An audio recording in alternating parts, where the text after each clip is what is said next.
And on this episode of The King Has Returned, we have this from That Park Place. George Lucas reportedly returning to Star Wars for a new live-action series. Let's take this with the tiniest grain of salt out there. Because it doesn't matter what idea George Lucas writes down, and it doesn't matter if it is the greatest idea that the world has ever seen. The idea to realistically bring all the Star Wars fans back and make us really believe in this franchise again, it still has to go through Kathleen Kennedy. It still has to go through Bob Iger if he takes even higher. And those two people right now cannot do a single solitary thing right. So it doesn't matter if they grab, George Lucas or Steven Spielberg or Christopher Nolan or any director you can name off the top of your head that has been in so many iconic things and has given us so many incredible movies. It doesn't matter because Kathleen Kennedy is still there.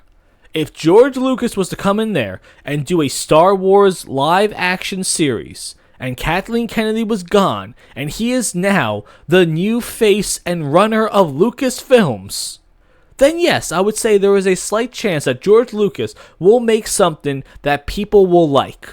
But don't you even have Dave Filoni to go through too? Isn't he like one of the new people running the ship these days of Star Wars? So that's another obstacle in the way. Dave Filoni's terrible. Dave Filoni's an absolute hack.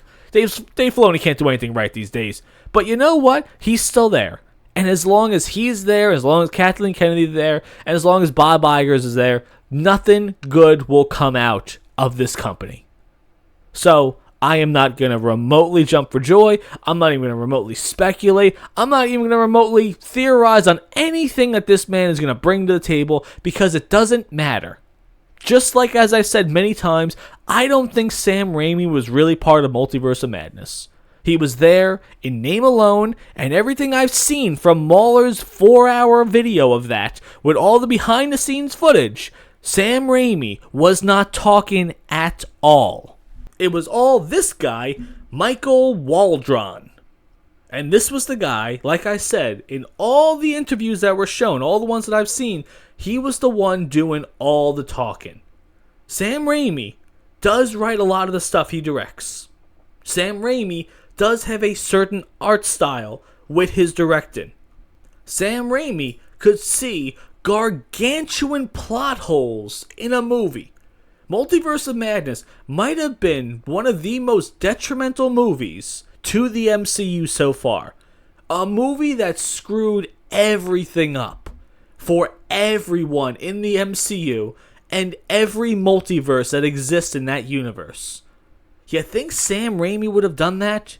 If he really had his hands on this, you think he's looking at these scenes and going, yeah, we could, I guess we could destroy that book. That book that is the win instantly book that every multiverse is apparently having access to. But of course, in this scene, they find the book, and this is the junction where all the multiverses essentially could all go into at the same time, and no one else is there. It's okay, just the other Stephen Strange had his sling ring the entire time, and that's why he didn't portal him and America Chavez over the book, and they had to just run across all these things as the giant spaghetti monster was chasing them. No, it's okay. Sam Raimi misses some massive plot holes. It's fine. He's human. This Michael guy, absolutely he looks like someone that would forget all of these plot holes. I mean, look at the other Marvel stuff he's in.